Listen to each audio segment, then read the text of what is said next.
number of weeks ago, one of our members who had a little bit of trouble with English came and spoke to me asking if I could help translate something for her. It was a document she'd been given from her employer, and it had listed a number of questions she's supposed to answer for her regular review. I distinctly remember one of the questions on the sheet. It asked, "Why do you get up in the morning and go to work?" And it gave a number of possible responses, that I get up in the morning and go to work in order to help the company succeed.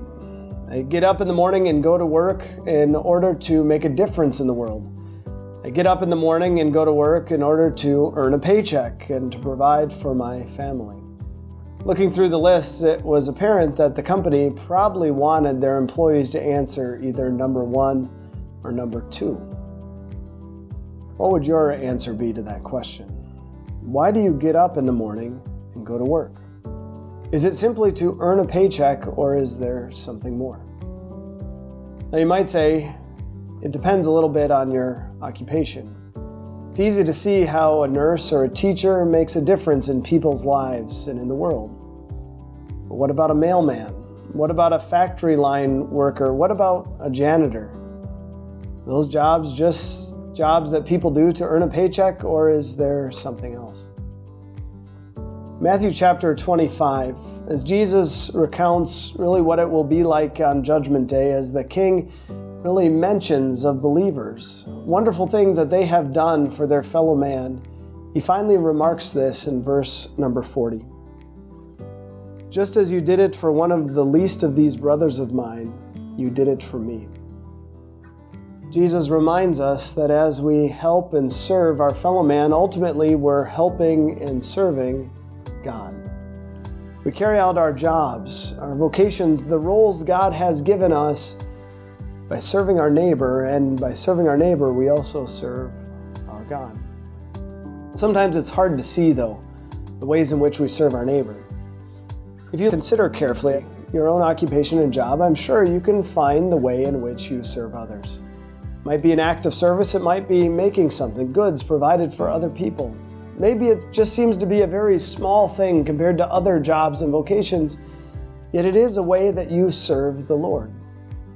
And in Colossians chapter 3, the Apostle Paul encourages us as he records there, "Whatever you do, keep working at it with all your heart, as for the Lord and not for people, because you know that you will receive an inheritance from the Lord as a reward. Keep serving the Lord Christ."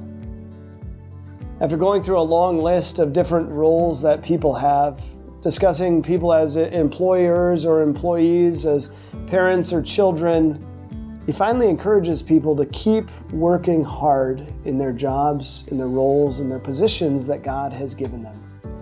And to do it not simply because they are working for the man or for a company, but because they are serving God. The real reason we want to serve God with our lives is because what He has done for us.